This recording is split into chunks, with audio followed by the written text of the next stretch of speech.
दोस्तों नमस्कार, ये है मार्गदर्शन फॉर सिविल सर्विसेज। मैं अनुराग चौधरी।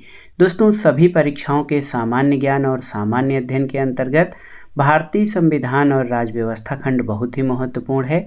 इसको ध्यान में रखते हुए हम प्रस्तुत कर रहे हैं भारतीय संविधान और राज्य व्यवस्था के महत्वपूर्ण प्रश्नों का रिवीजन, जो आपके आगामी विभिन्न परीक्षाओं जैसे यूपीपीसीएस प्रारंभिक परीक्षा, आरओ यानी समीक्षा अधिकारी, सहायक समीक्षा अधिकारी, लोअर पीसीएस, अन्य राज्य लोक सेवा आयोगों जैसे उत्तराखंड, बिहार, राजस्थान और एमपीपीसीएस द्वारा आयोजित परीक्षाओं के साथ बैंक, एसएससी और रेलवे द्वारा आयोजित परीक्षाओं के लिए बहुत ही उपयोगी है।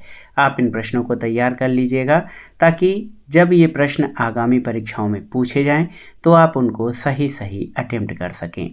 इसमें हमने भारतीय संविधान और राज्य व्यवस्था के सभी महत्वपूर्ण प्रश्नों को अत्यंत संक्षेप में शामिल किया है ताकि आप कम समय में इनको रिवाइज कर सकें। तो आइए शुरू करते हैं आज का वीडियो।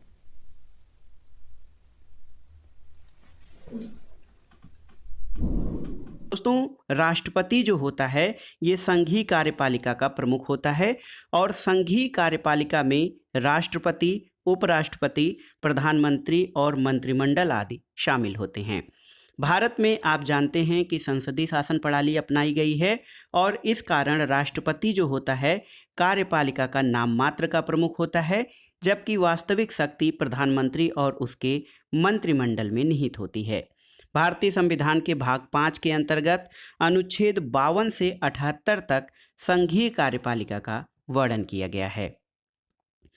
आइए देखते हैं भारत सरकार का जो एक संरचना है दोस्तों, इसके बारे में ये संरचना किस प्रकार से है। देखिए, सरकार के 3 अंग हैं, विधायिका, कार्यपालिका और न्यायपालिका। विधायिका के अंतर्गत राज्यसभा है जिसमें अधिकतम 250 सीटें हैं और लोकसभा में 550 सीटें हैं। इसी तरह कार्यपालिका के अंतर्गत राष्ट्रपति, उपराष्ट्रपति और प्रधानमंत्री शामिल है। न्यायपालिका में उच्चतम न्यायालय यानी सुप्रीम कोर्ट, हाई कोर्ट यानी उच्च न्यायालय और जिला न्यायालय शामिल हैं। तो ये भारत सरकार की संरचना है दोस्तों। अब आइए देखते हैं राष्ट्रपति से संबंधित महत्वपूर्ण प्रश्नों को। देखिए दोस्तों, भारत का एक राष्ट्रपति होगा, ये अनुच्छेद 52 में वर्णित है कि भारत का एक राष्ट्रपति होगा। दोस्तों राष्ट्रपति या प्रेसिडेंट जो है ये देश का प्रथम नागरिक होता है और अनुच्छेद 53(1) के अनुसार संघ की कार्यपालिका शक्ति राष्ट्रपति में निहित होती है और वह इसका प्रयोग स्वयं या अपने अधीनस्थ अधिकारियों के माध्यम से करता है। योग्यताएं देख लेते हैं, राष्ट्रपति पद की योग्यताएं। तो दोस्तों अनुच्छेद 58 में राष्ट्रपति की योग्यताओं का विवरण है। पहला है कि वह भारत का नागरिक हो, दूसरा 35 वर्ष की आयु पूरी कर चुका हो, तीसरा है लोकसभा का सदस्य निर्वाचित होने की योग्यता रखता हो और चौथा है चुनाव के समय लाभ का पद धारण न करता हो। एक महत्वपूर्ण तथ्य ये है कि राष्ट्रपति या उपराष्ट्रपति किसी राज्य के राज्यपाल अथवा संघ या राज्य के मंत्रिपरिषद के सदस्य का पद लाभ का पद नहीं माना जाता है। तो देखिए, राष्ट्रपति, उपराष्ट्रपति किसी राज्य के राज्यपाल अथवा संघ या राज्य के मंत्रिपरिषद का सदस्य का पद लाभ का पद नहीं माना जाता है। राष्ट्रपति के निर्वाचन के बारे में जानते हैं तो अनुच्छेद 54 के अनुसार एक निर्वाचक मंडल के सदस्यों द्वारा राष्ट्रपति का निर्वाचन किया जाता है। और राष्ट्रपति के निर्वाचक मंडल में कौन कौन से लोग शामिल होते हैं, देखिए इसको मैं स्टार कर दे रहा हूँ। ये प्रश्न बहुत ही इम्पॉर्टेंट है क्योंकि राष्ट्रपति के निर्वाचक मंडल से प्रश्न अधिकतर पूछे जाते हैं। राष्ट्रपति के चुनाव के लिए या निर्वाचन के लिए जो निर्वाचक मंडल बनता है उसमें लोकसभा, राज्यसभा और राज्यों की विधानसभाओं के निर्वाचित सदस्य शामिल होते हैं। निर्वाचित सदस्यों से मतलब ये है कि इसमें लोकसभा, राज्यसभा और राज्यों की विधानसभाओं में मनोनीत सदस्य और राज्यों की विधान परिषद के सदस्य शामिल नहीं होते हैं। दोस्तों 17वें या 70वें संविधान संशोधन अधिनियम 1992 के द्वारा दिल्ली और पुडुचेरी विधानसभाओं के निर्वाचित सदस्यों को भी निर्वाचक मंडल में शामिल किया गया है। राष्ट्रपति के निर्वाचक मंडल में जम्मू और कश्मीर संघ राज्य क्षेत्र की विधानसभा के निर्वाचित सदस्यों को अभी शामिल नहीं किया गया है, जबकि जम्मू और कश्मीर राज्य के रूप में उसकी विधानसभा के निर्वाचित सदस्य निर्वाचन मंडल में शामिल थे। अनुच्छेद 55 देखते हैं। अनुच्छेद 55 के अनुसार राष्ट्रपति का निर्वाचन आनुपातिक प्रतिनिधित्व के अनुसार एकल संक्रमणीय मत और गुप्त मतदान के द्वारा होता है।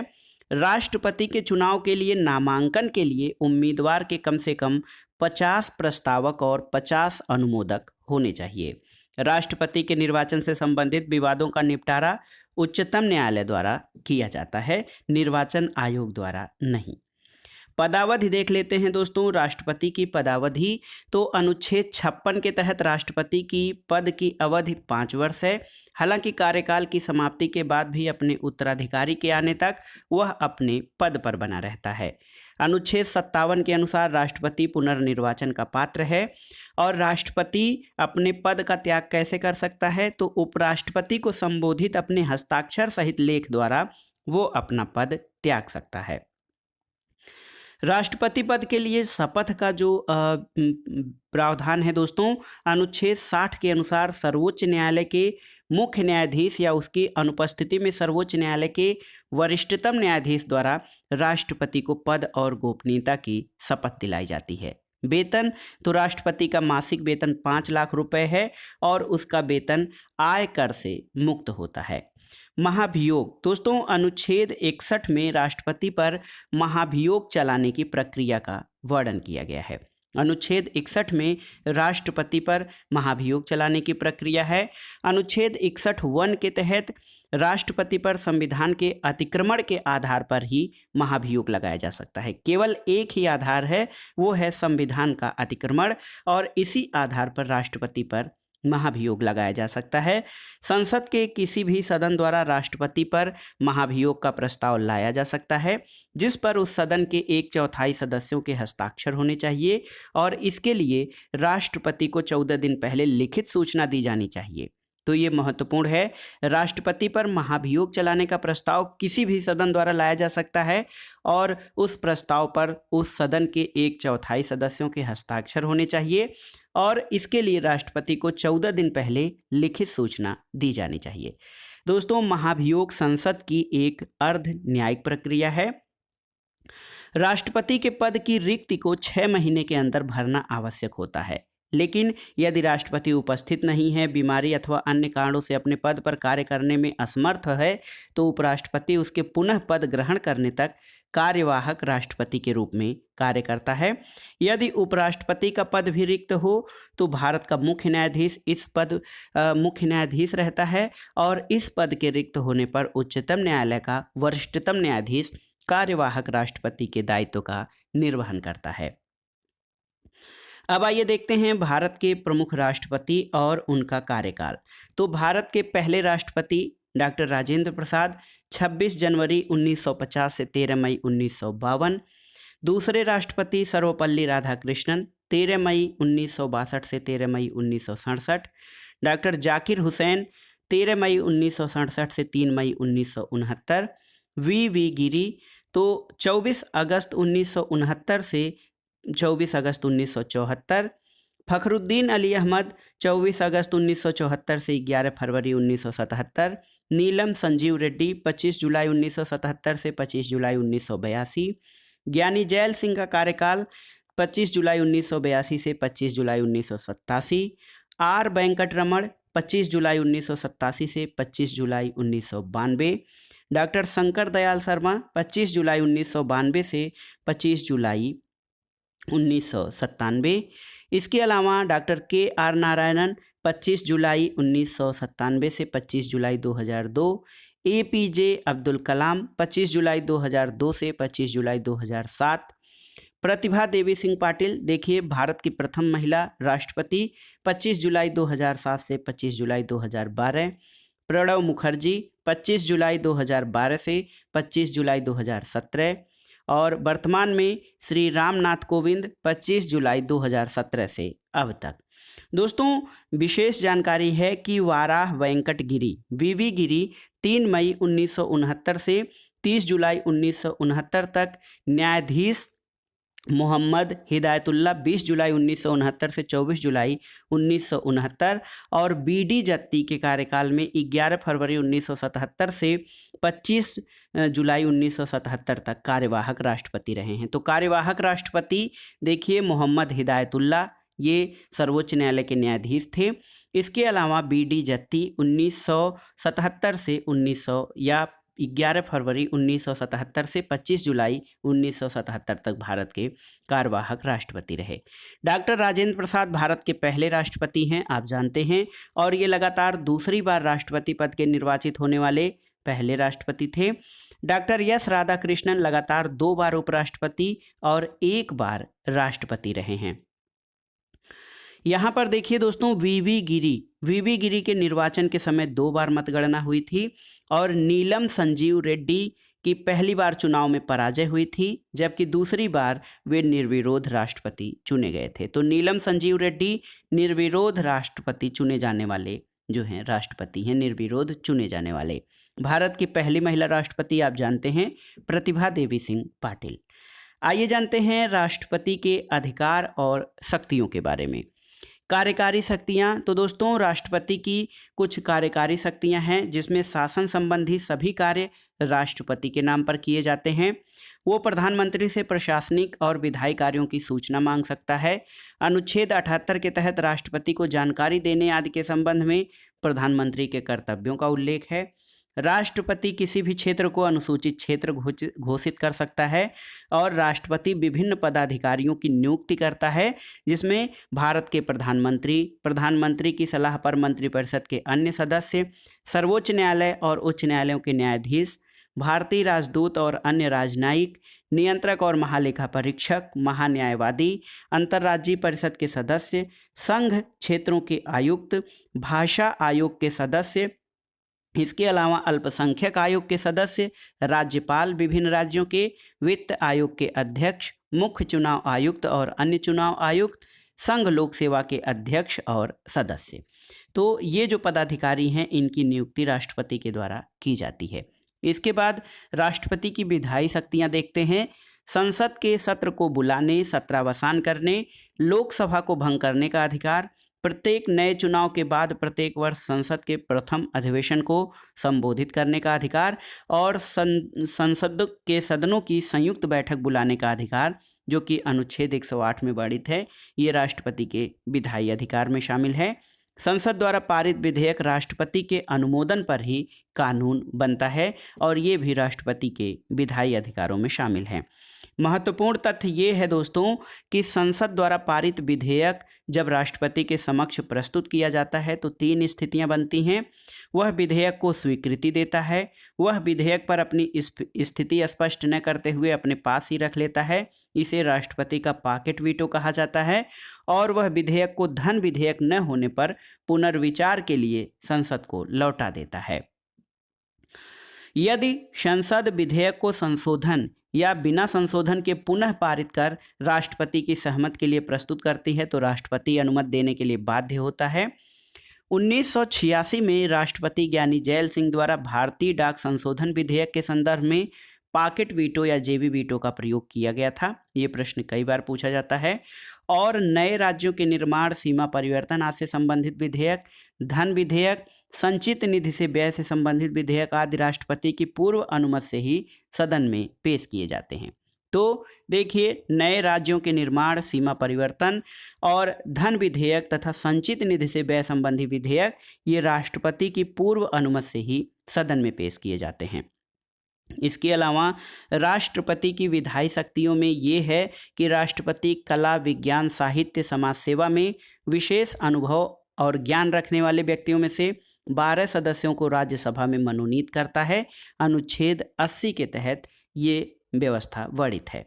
इसके अलावा अध्यादेश की शक्ति, दोस्तों अनुच्छेद 123 के अंतर्गत राष्ट्रपति को अधिकार है कि वो अध्यादेश जारी कर सकता है। राष्ट्रपति को अध्यादेश जारी करने की शक्ति तब होती है जब दोनों में से किसी एक सदन का सत्रावसान हो गया हो अथवा सत्र में नहीं है, जिसको संसद विधि द्वारा अधिनियमित करना संभव नहीं है। अध्यादेश की शक्ति संसद द्वारा पारित कानून की तरह होती है और इसका प्रभाव संसद सत्र के शुरू होने के 6 सप्ताह तक रहता है। और ये अध्यादेश संसद के पुनः शुरू होने के 6 सप्ताह के भीतर संसद द्वारा अनुमोदित होना आवश्यक है और अध्यादेश को किसी भी समय राष्ट्रपति द्वारा वापस लिया जा सकता है। इसके अलावा राष्ट्रपति की एक महत्वपूर्ण शक्ति क्षमादान की शक्ति है, जो हमारे संविधान के अनुच्छेद 72 में वर्णित है। अनुच्छेद 72 के तहत राष्ट्रपति को किसी व्यक्ति के दंड को क्षमा करने, दंड को कम करने, दंड के परिहार और विराम या इसके रोकने का न्यायिक अधिकार प्राप्त है। राष्ट्रपति द्वारा क्षमादान याचिका रद्द करने पर वही याचिका दूसरी बार नहीं दाखिल की जा सकती है। राष्ट्रपति दोस्तों, इसके पास सैन्य अधिकार भी होते हैं, क्योंकि ये तीनों सेनाओं का सर्वोच्च कमांडर होता है, थल सेना, वायुसेना और नौसेना का। और थल सेना, वायुसेना और नौसेना के प्रमुखों की नियुक्ति राष्ट्रपति करता है। कूटनीतिक शक्तियों में अंतर्राष्ट्रीय संधि और समझौते राष्ट्रपति के नाम से ही किए जाते हैं और राष्ट्रपति भारत में विदेशी राजदूतों की नियुक्तियों का अनुमोदन करता है। राष्ट्रपति की शक्तियों में देखिए, आपातकालीन शक्तियां बहुत ही महत्वपूर्ण है। भारतीय संविधान के भाग 18 में अनुच्छेद 352 से 360 तक आपातकाल से संबंधित प्रावधान हैं। राष्ट्रपति को 3 प्रकार के जो आपातकाल हैं, वो 3 प्रकार के आपातकाल घोषित करने का अधिकार है। पहला है युद्ध, बाह्य आक्रमण या सशस्त्र विद्रोह की स्थिति में, अनुच्छेद 352। दूसरा, राज्यों में संवैधानिक तंत्र के विफल होने की स्थिति में, अनुच्छेद 356। और वित्तीय आपात की स्थिति में, अनुच्छेद 360। तो ये जो हैं 3 प्रकार के आपात घोषित करने के अधिकार राष्ट्रपति को प्राप्त हैं। परामर्श की शक्ति, तो अनुच्छेद 143 के तहत राष्ट्रपति किसी सार्वजनिक महत्व के विषय पर सर्वोच्च न्यायालय से परामर्श ले सकता है, लेकिन परामर्श मानने के लिए बाध्य नहीं है। अब राष्ट्रपति के बाद आइए देखते हैं उपराष्ट्रपति के संबंध में महत्वपूर्ण प्रश्न। उपराष्ट्रपति का पद देश का दूसरा सर्वोच्च पद होता है और अमेरिका के उपराष्ट्रपति की तर्ज पर भारतीय संविधान में उपराष्ट्रपति के पद से संबंधित प्रावधान किए गए हैं। संविधान का अनुच्छेद 63 कहता है कि भारत का एक उपराष्ट्रपति होगा। उपराष्ट्रपति पद के निर्वाचन के लिए अनुच्छेद 66 के अनुसार उपराष्ट्रपति को संसद के दोनों सदनों के निर्वाचित और मनोनीत सदस्यों के निर्वाचक मंडल द्वारा चुना जाएगा। तो राष्ट्रपति और उपराष्ट्रपति के लिए जो निर्वाचक मंडल बनता है, उसमें बेसिक अंतर क्या है आपको कमेंट बॉक्स में बताना है। उपराष्ट्रपति के निर्वाचन के लिए योग्यताएं क्या हैं? तो उपराष्ट्रपति के पद के लिए व्यक्ति को भारत का नागरिक और 35 वर्ष की आयु का होना चाहिए। इसके अलावा वह राज्यसभा का सदस्य बनने की योग्यता रखता हो और किसी लाभ के पद पर न हो। उपराष्ट्रपति के चुनाव के नामांकन के लिए उम्मीदवार के लिए कम से कम 20 प्रस्तावक और 20 अनुमोदक होने चाहिए और इस प्रयोजन के लिए कोई व्यक्ति केवल इस कारण कोई लाभ का पद धारण करने वाला नहीं समझा जाएगा कि वह संघ का राष्ट्रपति या उपराष्ट्रपति या किसी राज्य का राज्यपाल है अथवा संघ या किसी राज्य का मंत्री है। तो देखिए, राष्ट्रपति पद के लिए अनुमोदक और प्रस्तावकों की संख्या कितनी थी? 50-50। लेकिन उपराष्ट्रपति के निर्वाचन के लिए नामांकन के लिए 20 प्रस्तावक और 20 अनुमोदक होने आवश्यक हैं। उपराष्ट्रपति की पदावधि, तो अनुच्छेद 67 के अनुसार उपराष्ट्रपति की पदावधि सामान्यतः 5 वर्ष होती है।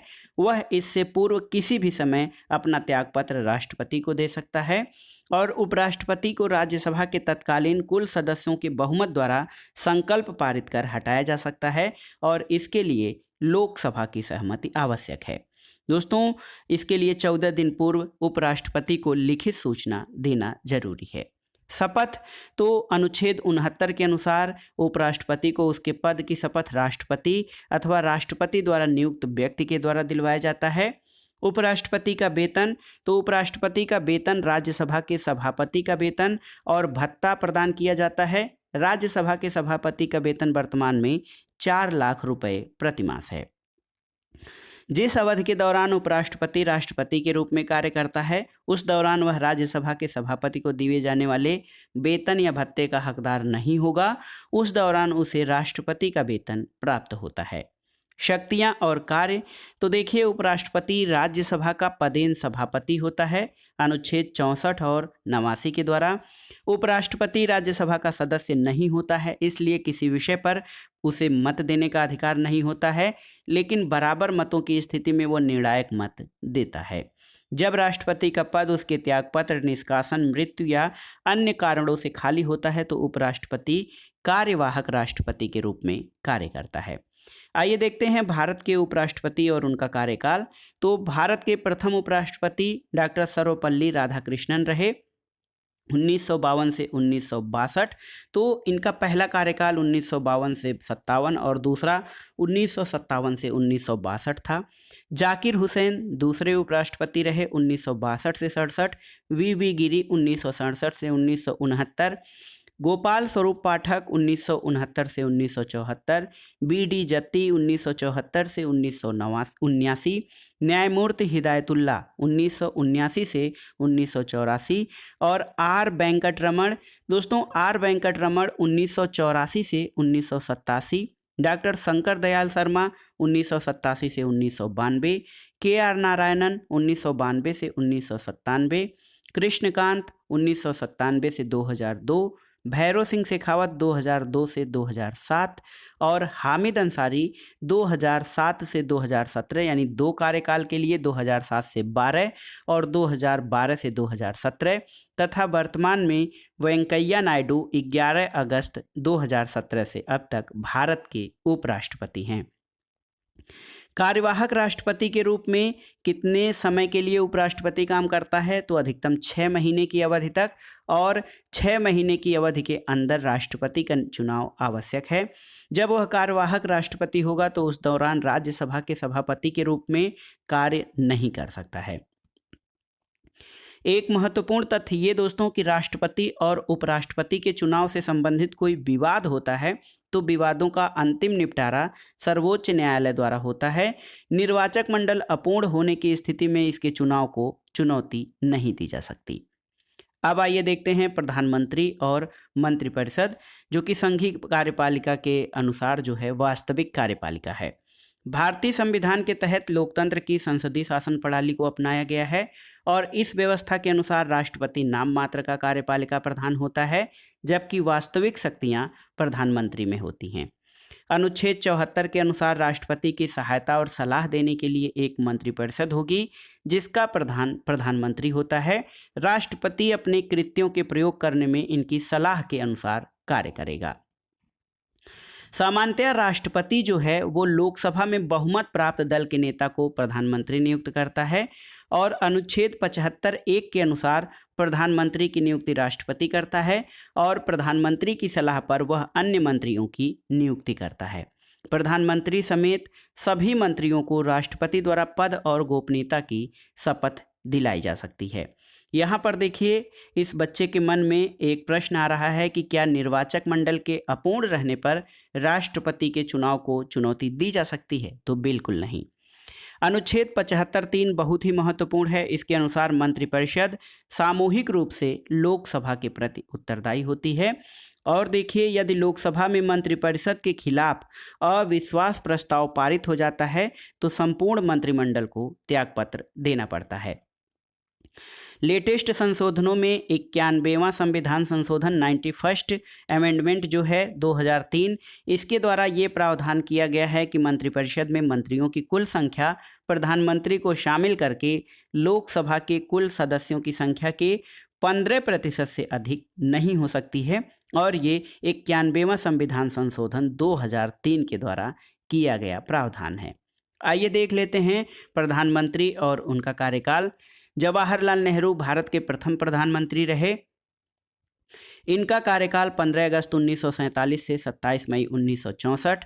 गुलजारीलाल नंदा कार्यवाहक प्रधानमंत्री 27 मई 1964 से 9 जून 1964।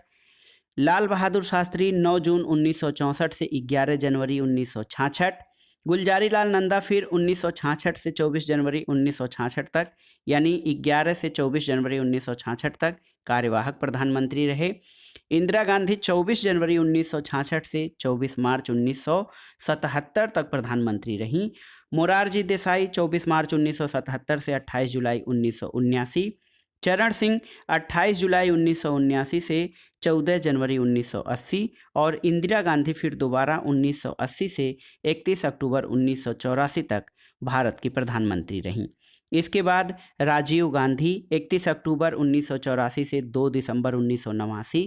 वीपी सिंह या विश्वनाथ प्रताप सिंह 2 दिसंबर 1989 से 10 नवंबर 1990, फिर चंद्रशेखर 10 नवंबर 1990 से 21 जून 1991, पीवी नरसिम्हा राव 21 जून 1991 से 16 मई 1996, अटल बिहारी वाजपेयी 16 मई 1996 से 1 जून 1996, और देखिए HD देवगौड़ा 1 जून 1996 से 21 अप्रैल 1997, इंद्र कुमार गुजराल 21 अप्रैल 1997 से 19 मार्च 1998, अटल बिहारी वाजपेयी दूसरे कार्यकाल के लिए 19 मार्च 1998 से 22 मई 2004 तक 2 बार रहे, और मनमोहन सिंह 22 मई 2004 से 26 मई 2014 तक 2 बार, और नरेंद्र मोदी 26 मई 2014 से अब तक भारत के प्रधानमंत्री हैं। दोस्तों, मंत्रिपरिषद के सभी सदस्यों का संसद के किसी सदन का सदस्य होना जरूरी है। अनुच्छेद 75(5) के अनुसार यदि मंत्री बनते समय वह संसद का सदस्य नहीं है तो 6 महीना जो समय है, 6 महीने के अंदर संसद सदस्य बनना अनिवार्य है, अन्यथा पद छोड़ना पड़ेगा। मंत्री 3 प्रकार के होते हैं: कैबिनेट मंत्री, राज्य मंत्री और उप मंत्री। प्रधानमंत्री और कैबिनेट मंत्रियों को मिलाकर मंत्रिमंडल का और सभी मंत्रियों को मिलाकर मंत्रिपरिषद का गठन होता है। अनुच्छेद 78 के तहत प्रधानमंत्री सरकार के निर्णयों की जानकारी राष्ट्रपति को देता है। प्रधानमंत्री नीति आयोग, राष्ट्रीय विकास परिषद, राष्ट्रीय एकता परिषद, अंतर्राज्यीय परिषद आदि का अध्यक्ष होता है, और प्रधानमंत्री मंत्रियों को बर्खास्त करने और स्वयं त्यागपत्र देकर मंत्रिपरिषद को भंग करने का परामर्श राष्ट्रपति को दे सकता है। प्रधानमंत्री के बारे में कुछ महत्वपूर्ण तथ्य जान लेते हैं। प्रथम प्रधानमंत्री पंडित जवाहरलाल नेहरू सर्वाधिक समय तक 16 वर्ष 286 दिन तक भारत के प्रधानमंत्री रहे। मोरारजी देसाई प्रथम गैर कांग्रेसी प्रधानमंत्री बने, वे प्रधानमंत्री पद से त्यागपत्र देने वाले पहले प्रधानमंत्री थे। चौधरी चरण सिंह ऐसे प्रधानमंत्री थे जिन्होंने लोकसभा का सामना नहीं किया, जबकि विश्वनाथ प्रताप सिंह या बीपी सिंह ऐसे प्रधानमंत्री थे जो विश्वास मत प्राप्त करने में असफल रहे। देश की पहली महिला प्रधानमंत्री इंदिरा गांधी थीं, और 3 प्रधानमंत्रियों जवाहरलाल नेहरू, लाल बहादुर शास्त्री और इंदिरा गांधी की मृत्यु उनके कार्यकाल के दौरान हुई थी। जवाहरलाल नेहरू, लाल बहादुर शास्त्री और इंदिरा गांधी। देखिए, मोरारजी देसाई सबसे अधिक उम्र में और राजीव गांधी सबसे कम उम्र में प्रधानमंत्री बने थे। पीवी नरसिम्हा राव ऐसे प्रधानमंत्री थे जो पद ग्रहण करते समय किसी भी सदन के सदस्य नहीं थे। इसके अलावा अटल बिहारी वाजपेयी के एक कार्यकाल में सबसे कम अवधि मात्र 13 दिनों के लिए प्रधानमंत्री बने थे, और HD देवगौड़ा प्रधानमंत्री पद ग्रहण करते समय विधानसभा के सदस्य थे। दोस्तों, अब तक 6 प्रधानमंत्री ऐसे हुए हैं जो प्रधानमंत्री बनने से पूर्व मुख्यमंत्री भी रहे हैं: Morarji Desai, Chaudhary Charan Singh, VP Singh, PV Narasimha Rao, HD Deve Gowda और नरेंद्र मोदी। यहाँ पर देखिए, जगजीवन राम ने मंत्री के रूप में सबसे अधिक समय तक कार्य किया है। तो बाबू जगजीवन राम ने मंत्री के रूप में सबसे अधिक समय तक कार्य किया है। अब आइए देखते हैं संसद से संबंधित महत्वपूर्ण प्रश्नों को। संसद जो है संघीय सरकार का विधायी अंग है, यानी कानून निर्मात्री सभा है। संसदीय सरकार प्रणाली में वेस्टमिंस्टर मॉडल अपनाने के कारण भारतीय शासन व्यवस्था में संसद का विशेष महत्व है। संविधान के भाग 5 के अंतर्गत अनुच्छेद 79 से 122 तक संसद के गठन, संरचना, प्रक्रिया और शक्ति आदि का वर्णन किया गया है। इसके अलावा अनुच्छेद 79 के अनुसार भारत की संसद राष्ट्रपति, राज्यसभा और लोकसभा से मिलकर बनती है।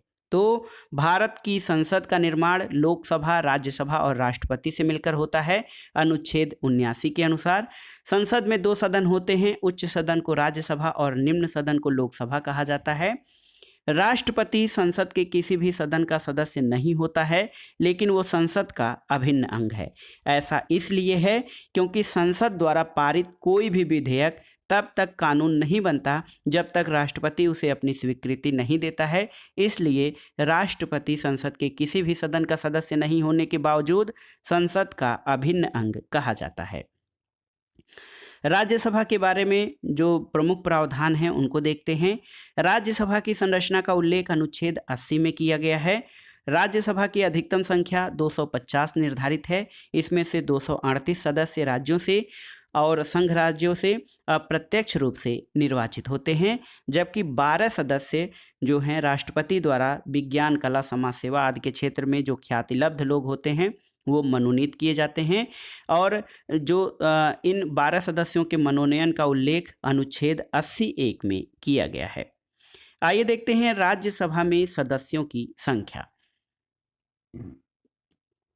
देखिए, आंध्र प्रदेश में जो है राज्यसभा सदस्य 11 हैं, असम में 7, छत्तीसगढ़ में 5, गुजरात में 11, हिमाचल में 3, झारखंड में 6, इसके अलावा केरल में 9, महाराष्ट्र में 19, मेघालय में 1, नागालैंड में 1, उड़ीसा में 10, पंजाब में 7, सिक्किम से 1, त्रिपुरा से 1, उत्तराखंड से 3, तेलंगाना से 7।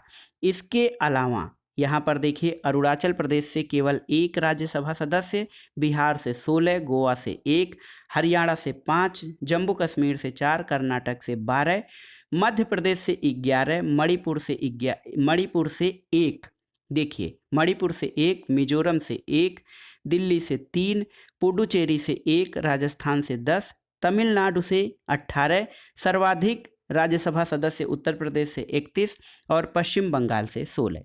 तो देखिए मेघालय, नागालैंड, मणिपुर, मिजोरम, इन राज्यों से दोस्तों गोवा, इन राज्यों से केवल राज्यसभा में 1 सदस्य होते हैं। राज्यसभा की सदस्यता के लिए न्यूनतम आयु सीमा कितनी है? 30 वर्ष, जबकि लोकसभा की सदस्यता के लिए न्यूनतम आयु सीमा दोस्तों आप जानते हैं 25 वर्ष होती है। राज्यसभा अस्थायी सदन है जो कभी भंग नहीं होता है। राज्यसभा के सदस्यों का कार्यकाल 6 वर्ष होता है और प्रत्येक 2 वर्ष पर इसके 1/3 सदस्य सेवानिवृत्त हो जाते हैं, अनुच्छेद 83(1) के अनुसार। अनुच्छेद 89(1) के अनुसार भारत का उपराष्ट्रपति राज्यसभा का पदेन सभापति होता है और राज्यसभा के सदस्य अपने में से ही किसी सदस्य को राज्यसभा का उपसभापति चुनते हैं, अनुच्छेद 89(2) के अनुसार।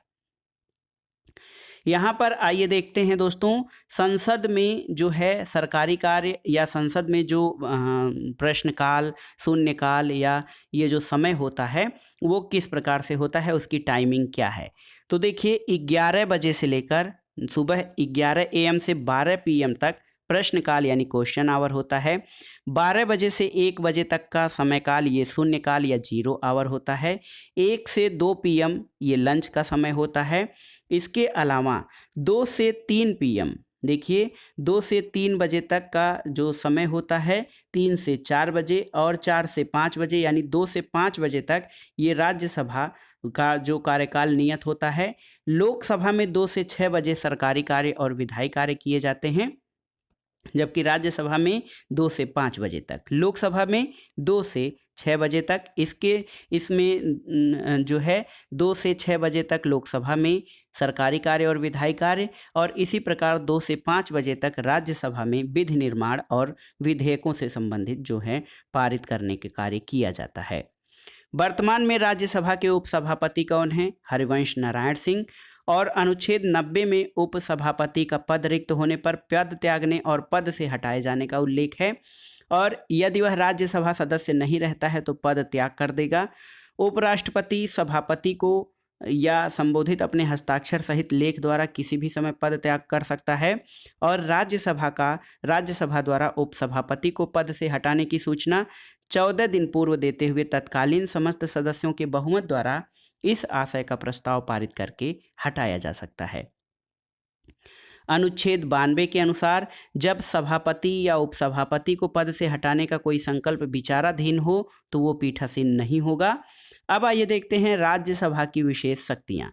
दोस्तों, राज्यसभा उपस्थित और मत देने वाले सदस्यों के कम से कम 2/3 बहुमत द्वारा राज्य सूची के किसी भी विषय को राष्ट्रीय महत्व का घोषित कर से उस पर संसद द्वारा कानून बनवा सकती है। अनुच्छेद 249 ये बहुत ही महत्वपूर्ण है, और इस प्रकार का कानून मात्र 1 वर्ष तक ही प्रभावी रहेगा, लेकिन राज्यसभा चाहे तो प्रत्येक बार इसे 1 वर्ष के लिए बढ़ाया जा सकता है।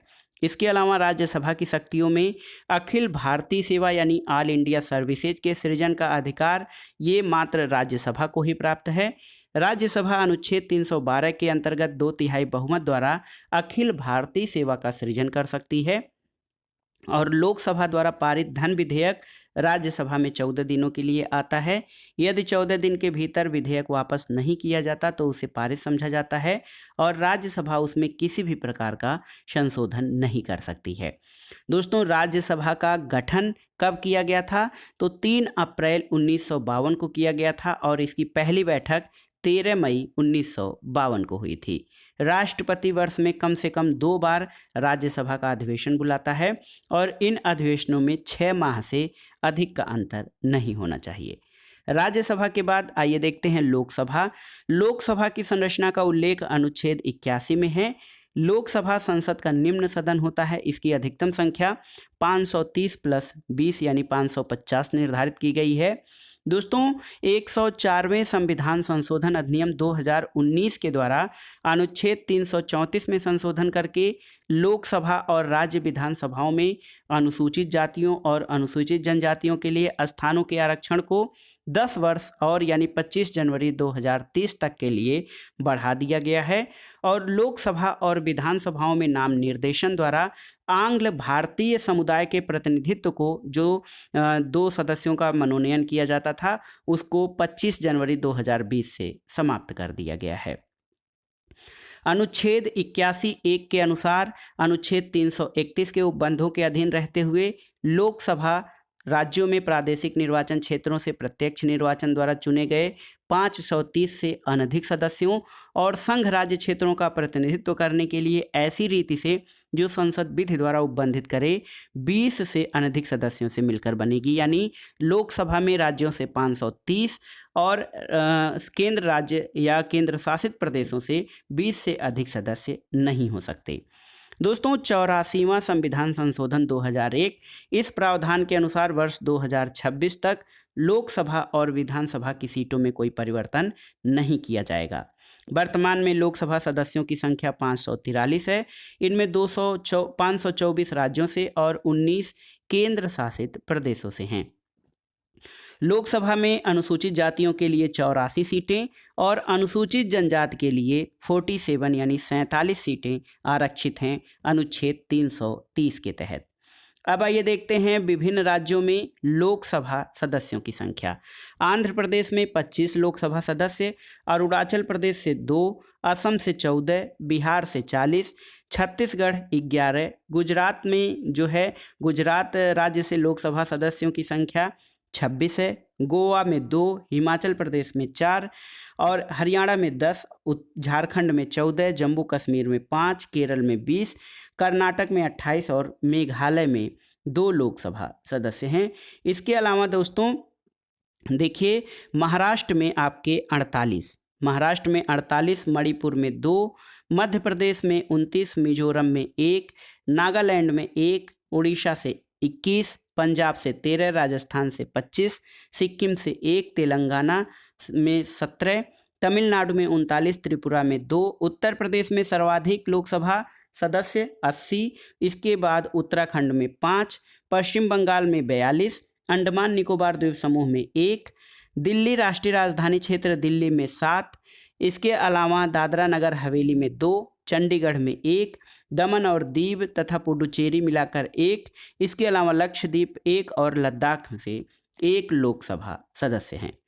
दोस्तों, लोकसभा के सदस्यों का चुनाव किस प्रकार किया जाता है? तो प्रत्यक्ष रूप से वयस्क मताधिकार द्वारा 18 वर्ष जो है न्यूनतम आयु सीमा मत देने की, उसके आधार पर गुप्त मतदान के द्वारा होता है। लोकसभा सदस्य के लिए आवश्यक है कि वो 25 वर्ष की आयु का हो, भारत का नागरिक हो, पागल या दिवालिया न हो, किसी लाभ के पद पर न हो। लोकसभा के लिए न्यूनतम आयु सीमा 25 वर्ष और राज्यसभा के लिए 30 वर्ष है। यहाँ पर आइए देखते हैं विधेयकों के प्रकार। जो विधेयक होते हैं कानून निर्माण के लिए जो बिल पेश किए जाते हैं उनके प्रकार। तो विधेयकों के प्रकार में साधारण विधेयक यानी ऑर्डिनरी बिल, धन विधेयक मनी बिल, वित्तीय विधेयक और विशेष विधेयक होते हैं। दोस्तों, वित्तीय विधेयक में 2 प्रकार के फाइनेंशियल बिल फर्स्ट और फाइनेंशियल बिल सेकंड होते हैं। इसके अलावा विशेष विधेयक जो होता है इसके अंतर्गत संविधान संशोधन विधेयक आता है विशेष विधेयकों में, जिसमें देखिए संघीय यानी गैर संघीय यानी नॉन फेडरल और संघीय तथा राज्यों की सहमति आवश्यक वाले 3 प्रकार के संविधान संशोधन होते हैं।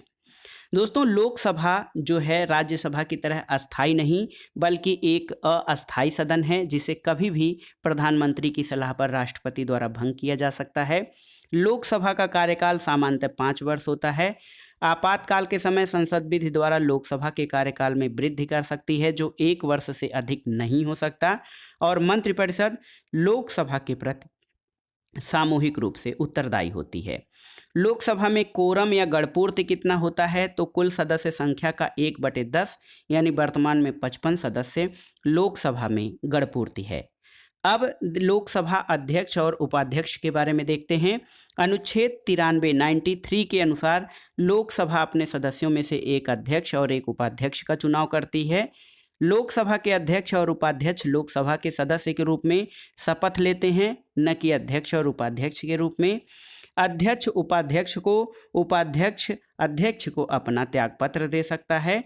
और दोस्तों लोकसभा के तत्कालीन समस्त सदस्यों के बहुमत से पारित संकल्प द्वारा लोकसभा अध्यक्ष को पद से हटाया जा सकता है। हालांकि 14 दिन पूर्व इस आशय की सूचना देना आवश्यक है। अन्य तथ्य देखते हैं लोकसभा से संबंधित तो अनुच्छेद 108 के अंतर्गत दोनों सदनों के संयुक्त अधिवेशन का प्रावधान है। लोकसभा अध्यक्ष दोनों सदनों के संयुक्त अधिवेशन की अध्यक्षता करता है। अनुच्छेद 118(4) के तहत कोई विधेयक धन विधेयक है या नहीं इसका निर्णय लोकसभा अध्यक्ष लेता है। प्रथम लोकसभा का कार्यकाल 17 अप्रैल 1952 से 4 अप्रैल 1957 तक रहा, जबकि लोकसभा का पहला अधिवेशन 13 मई 1952 को हुआ था। अब आइए देखते हैं लोकसभा अध्यक्ष और उनका कार्यकाल। तो GV मावलंकर, गणेश वासुदेव मावलंकर ये लोकसभा के पहले अध्यक्ष थे। इनका कार्यकाल 15 मई 1952 से 27 फरवरी 1956 तक रहा। M अनंत शयनम आयंगर 8 मार्च 1956 से 16 अप्रैल 1962। हुकुम सिंह 17 अप्रैल 1962 से 16 मार्च 1967। N संजीव रेड्डी यानी नीलम संजीव रेड्डी ये 17 मार्च 1967 से 1969 और 26 मार्च 1977 से 13 जुलाई 1977 तक लोकसभा अध्यक्ष रहे। GS ढिल्लन 8 अगस्त 1969 से 17 मार्च 71 और 22 मार्च 1971 से 1 दिसंबर 1975 तक। बलिराम भगत 15 जनवरी 1976 से 25 मार्च 1977। KS हेगड़े 21 जुलाई 1977 से 21 जनवरी 1980। बलराम जाखड़ 22 जनवरी 1980 से 18 दिसंबर 1989। रवि राय 19 दिसंबर 1989 से 9 जुलाई 91। और शिवराज V पाटिल ये 10 जुलाई 1991 से 22 मई 1996। PA संगमा 23 मई 1996 से 23 मार्च 1998। GMC बालयोगी 24 मार्च 98 से 19 अक्टूबर 99 और 22 अक्टूबर 99 से 3 मार्च 2002। मनोहर जोशी 10 मई 2002 से 2 जून 2004। इसके अलावा सोमनाथ चटर्जी 4 जून 2004 से 31 मई 2009। मीरा कुमार ये प्रथम महिला लोकसभा स्पीकर रहीं 4 जून 2009 से 4 जून 2014। सुमित्रा महाजन 9 जून 2014 से 17 जून 2019 और ओम बिड़ला वर्तमान में 19 जून 2019 से अब तक लोकसभा अध्यक्ष हैं।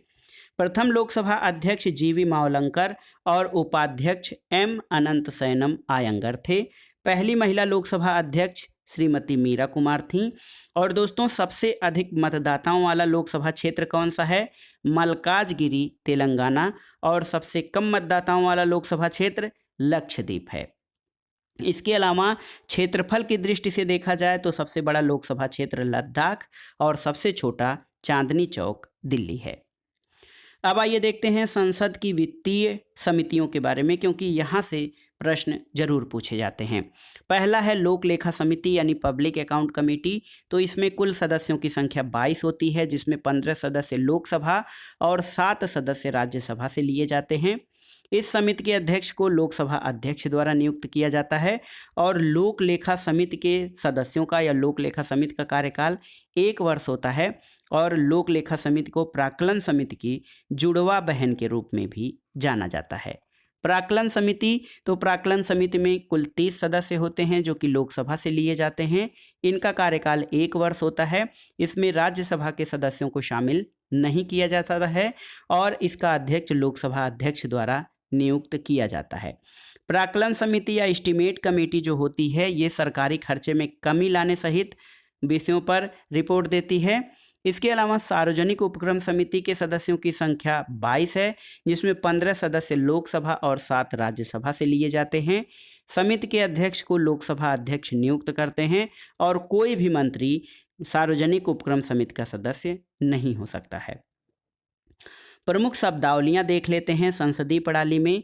शून्यकाल या 0 आवर, संसद के दोनों सदनों में प्रश्नकाल के बाद 12 बजे से 1 बजे के बीच का समय शून्यकाल कहा जाता है और इस दौरान सदस्यों द्वारा अति महत्वपूर्ण मामलों को उठाया जाता है। तारांकित और अतारांकित प्रश्न क्या होते हैं? तो ऐसे प्रश्न जिनका उत्तर सदस्य को तुरंत अपेक्षित होता है तारांकित प्रश्न कहलाते हैं। इनका उत्तर मौखिक रूप से दिया जाता है। ऐसे प्रश्न जिनका उत्तर सदस्य लिखित रूप से चाहता है उसे अतारांकित प्रश्न कहा जाता है। विनियोग विधेयक क्या है? तो इसके द्वारा ही भारत की संचित निधि से धन निकाला जाता है और इसमें संचित निधि पर भारित व्यय हेतु अनुदान की मांग शामिल होती है। वित्त विधेयक, तो दोस्तों अनुच्छेद 117 में वित्त विधेयकों के बारे में उल्लेख है और ऐसे विधेयक जो राजस्व और व्यय से संबंधित होते हैं उनको वित्त विधेयक कहा जाता है। धन विधेयक या मनी बिल, तो देखिए संविधान के अनुच्छेद 110(1) के उपखंड क से उपखंड 6 तक उल्लिखित विषयों से संबंधित विधेयक धन विधेयक कहलाते हैं। इसे केवल लोकसभा में ही पेश किया जाता है। धन विधेयक को केवल लोकसभा में ही पेश किया जाता है और पेश करने से पूर्व राष्ट्रपति की अनुमति आवश्यक है। लेखा अनुदान क्या है? तो संविधान के अनुच्छेद 116 क के तहत लेखा अनुदान पारित कर सरकार के लिए अग्रिम राशि मंजूर की जाती है। अब आइए देखते हैं दोस्तों भारत में न्यायालयों का पद सोपान किस प्रकार का है। भारत में न्यायालयों का पद सोपान, इसको जानने से पहले आइए थोड़ा सा जान लेते हैं और कुछ नियमों के बारे में। नियम 193 लोकसभा के सदस्यों द्वारा इस नियम के तहत अविलंबनीय और अति महत्व वाले विषयों पर अल्पकालिक चर्चा की मांग की जाती है।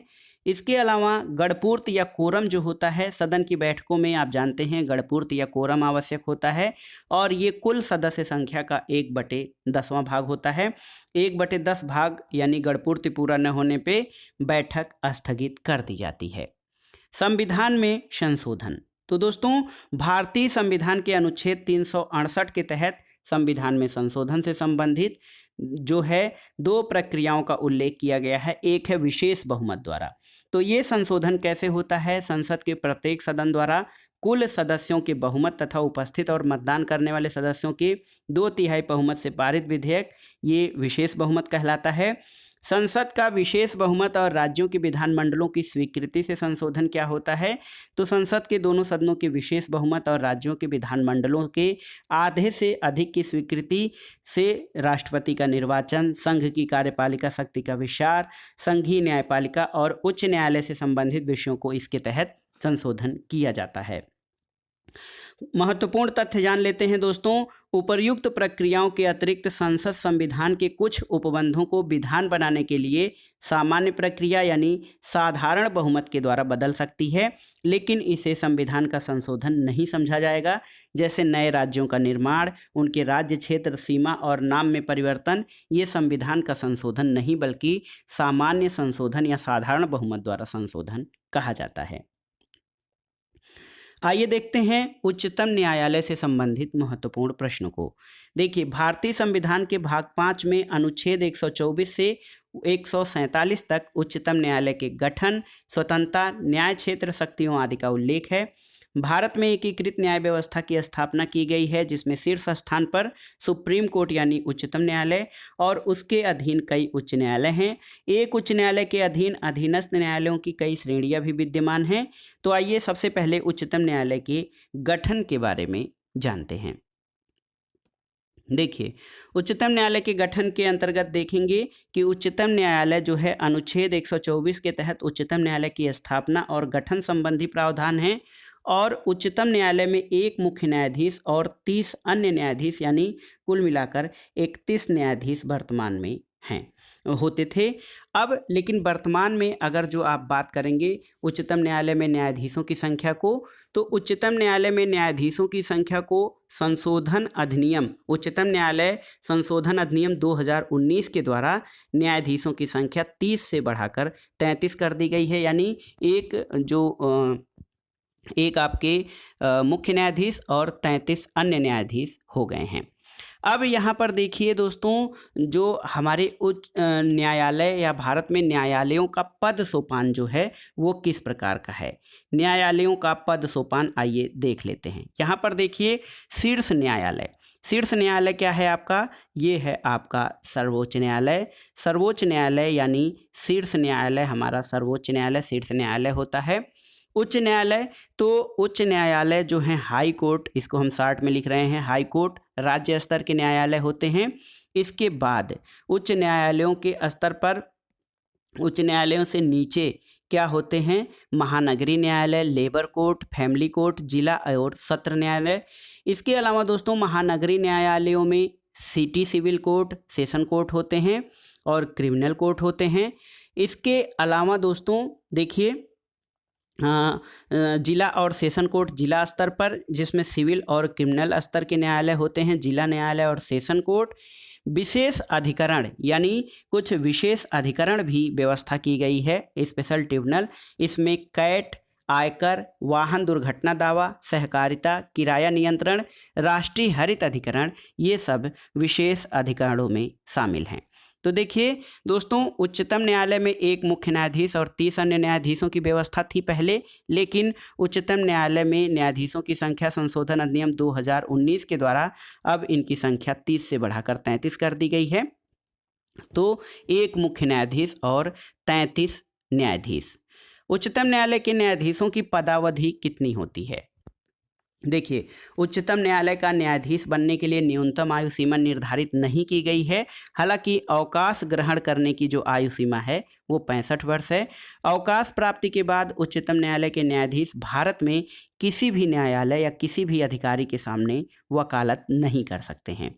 नियुक्ति, तो उच्चतम न्यायालय के न्यायाधीशों की नियुक्ति उच्चतम न्यायालय के मुख्य न्यायाधीश की नियुक्ति राष्ट्रपति करता है और अन्य न्यायाधीशों के मामले में मुख्य न्यायाधीश की सलाह के बाद राष्ट्रपति उनकी नियुक्ति करता है। न्यायाधीशों की योग्यताएं क्या हैं, तो वो भारत का नागरिक हो, किसी उच्च न्यायालय या ऐसे 2 या अधिक न्यायालयों में लगातार कम से कम 5 वर्ष के लिए न्यायाधीश, या किसी उच्च न्यायालय या 2 से अधिक न्यायालयों में लगातार 10 वर्ष तक अधिवक्ता रहा हो, या राष्ट्रपति की दृष्टि में कानून का उच्च कोटि का ज्ञाता हो। शपथ, तो देखिए राष्ट्रपति उच्चतम न्यायालय के न्यायाधीशों को पद और गोपनीयता की शपथ दिलाता है। वेतन और भत्ते, संसद द्वारा उच्चतम न्यायालय के न्यायाधीशों को वेतन भत्ते आदि का निर्धारण समय समय पर किया जाता है। वर्तमान में मुख्य न्यायाधीश का वेतन कितना है, प्रतिवर्ष 2.8 लाख रुपए और अन्य न्यायाधीशों का वेतन 2.5 लाख रुपए प्रतिमाह है। इसके अलावा उन्हें अन्य भत्ते भी दिए जाते हैं। पद मुक्ति क्या है, तो उच्चतम न्यायालय के न्यायाधीशों को साबित कदाचार और असमर्थता के आधार पर संसद के दोनों सदनों के कुल सदस्य संख्या के बहुमत द्वारा और उपस्थित और मत देने वाले सदस्यों के कम से कम 2/3 बहुमत से पारित समावेदन के आधार पर राष्ट्रपति द्वारा हटाया जा सकता है। और कोई न्यायाधीश राष्ट्रपति को संबोधित अपने हस्ताक्षर सहित लेख द्वारा भी पद त्याग कर सकता है। दोस्तों, एक विशेष जानकारी आपके लिए कि संविधान में सर्वोच्च न्यायालय और उच्च न्यायालय के न्यायाधीशों को पद से हटाने के लिए महाभियोग शब्द का उल्लेख नहीं किया गया है। आइए देखते हैं उच्चतम न्यायालय की शक्तियां और अधिकारिता क्या है। तो पहली है आरंभिक अधिकारिता, निम्नलिखित मामलों में है। पहला तो ये भारत सरकार तथा एक या एक से अधिक राज्यों के बीच कोई उत्पन्न विवाद हो, भारत सरकार और कोई एक राज्य या अनेक राज्यों या एक से अधिक राज्यों के बीच विवाद हो, 2 या 2 से अधिक राज्यों के बीच ऐसा विवाद जहां वैधानिक अधिकारों का प्रश्न हो, ये उच्चतम न्यायालय के आरंभिक अधिकारिता के क्षेत्र में शामिल है। दूसरा अपीली क्षेत्राधिकार, तो उच्चतम न्यायालय देश का सबसे बड़ा या सर्वोच्च अपीली न्यायालय है। ये निचली अदालतों के फैसलों के खिलाफ सुनवाई करता है और इस क्षेत्राधिकार को 4 वर्गों संवैधानिक, दीवानी, फौजदारी और विशेष अनुमति द्वारा अपील में विभाजित किया जाता है। सर्वोच्च न्यायालय को परामर्शदात्री क्षेत्राधिकार भी प्राप्त हैं। अनुच्छेद 143 के तहत राष्ट्रपति को ये अधिकार है कि वो सार्वजनिक महत्व के विषयों पर उच्चतम न्यायालय से सलाह ले सकता है। हालांकि ये सलाह राष्ट्रपति के लिए बाध्यकारी नहीं है। इसके अलावा उच्चतम न्यायालय के पास अनुच्छेद 137 के तहत ये अधिकार है कि वह स्वयं के निर्णयों पर भी पुनर्विचार कर सकता हो। उच्चतम न्यायालय अभिलेख न्यायालय है, यानी अनुच्छेद 129 के तहत उच्चतम न्यायालय को अभिलेख न्यायालय माना गया है और इसके फैसले सार्वकालिक अभिलेख और साक्ष्य के रूप में स्वीकार किए जाते हैं। न्यायाधीश क्षेत्राधिकार क्या है? तो भारत का उच्चतम न्यायालय नागरिकों के मूल अधिकारों का संरक्षक है, आप जानते हैं। और अनुच्छेद 32 जो कि संवैधानिक उपचारों का अधिकार है, इसके तहत उच्चतम न्यायालय 5 प्रकार के रिट जारी कर सकता है: बंदी प्रत्यक्षीकरण, परमादेश, प्रतिषेध, अधिकार परीक्षा और उत्प्रेषण।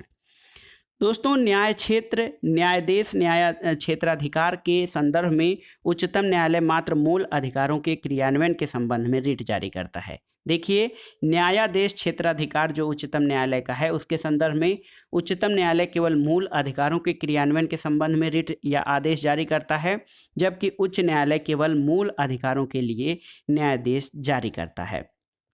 अन्य उद्देश्यों के लिए भी इसे जारी कर सकता है और इस प्रकार इस क्षेत्र में उच्च न्यायालय की शक्ति उच्चतम न्यायालय से अधिक विस्तृत है। सर्वोच्च न्यायालय के बाद आइए देखते हैं उच्च न्यायालय यानी हाईकोर्ट से संबंधित जो महत्वपूर्ण तथ्य हैं उनको। भारतीय संविधान द्वारा ये प्रावधान किया गया है कि प्रत्येक राज्य के लिए एक उच्च न्यायालय होगा। 7वें संविधान संशोधन 1956 के द्वारा संसद को ये अधिकार दिया गया कि वह 2 या 2 से अधिक राज्यों और एक केंद्र शासित प्रदेश के लिए संयुक्त उच्च न्यायालय को स्थापित कर सकती है।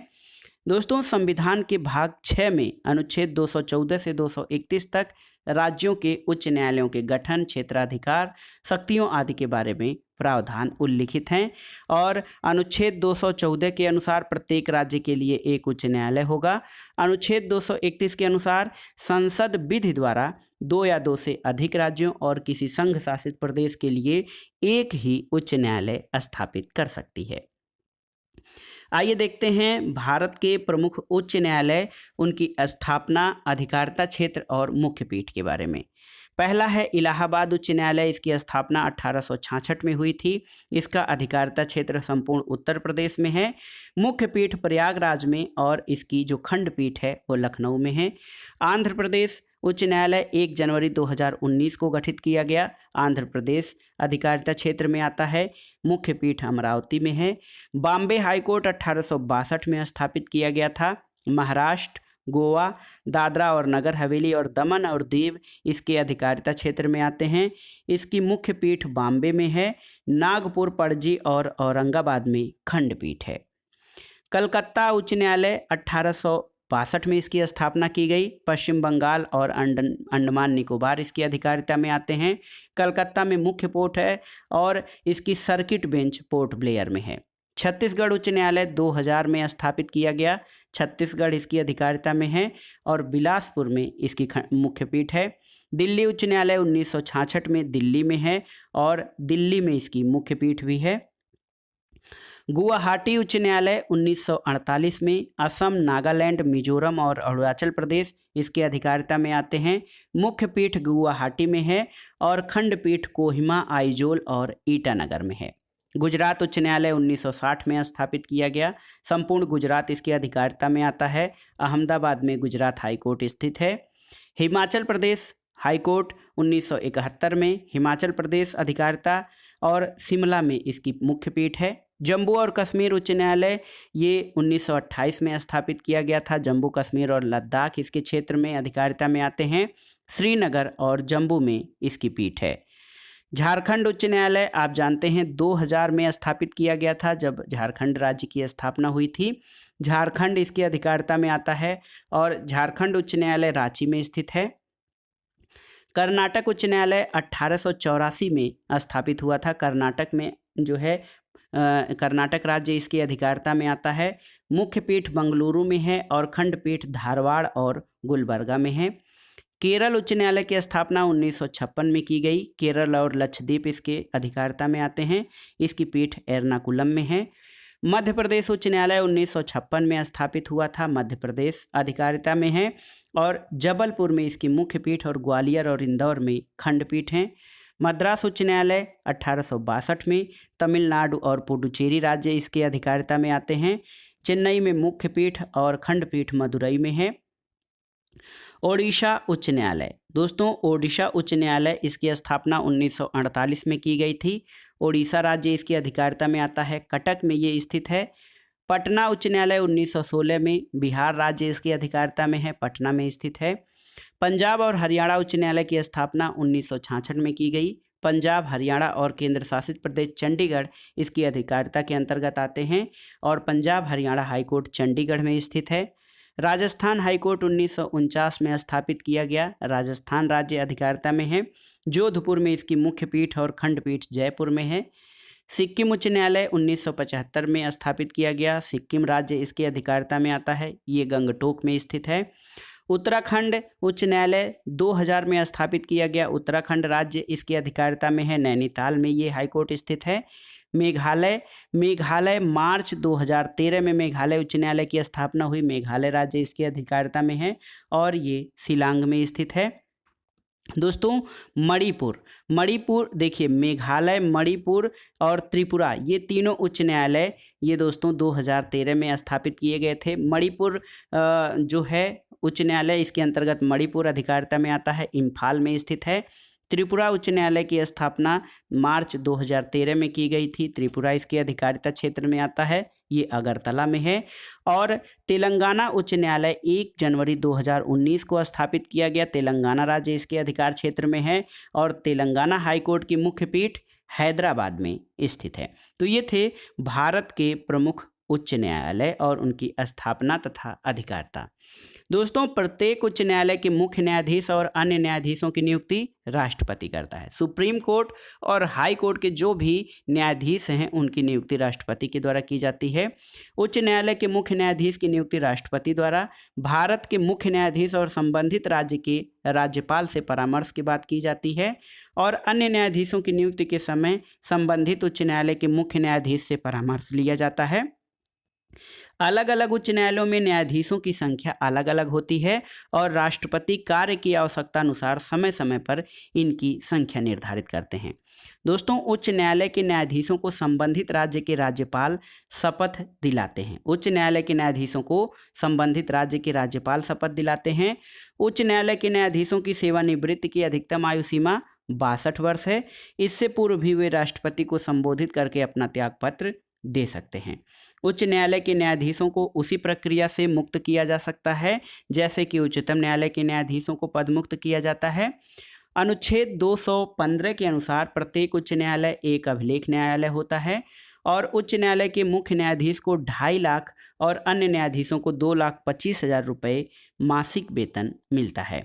केंद्र शासित प्रदेशों में दिल्ली और जम्मू और कश्मीर के पास अपना उच्च न्यायालय है। तो देखिए केंद्र शासित प्रदेशों में दिल्ली और जम्मू कश्मीर के पास अपना उच्च न्यायालय है। वर्तमान में भारत में कुल 25 उच्च न्यायालय हैं।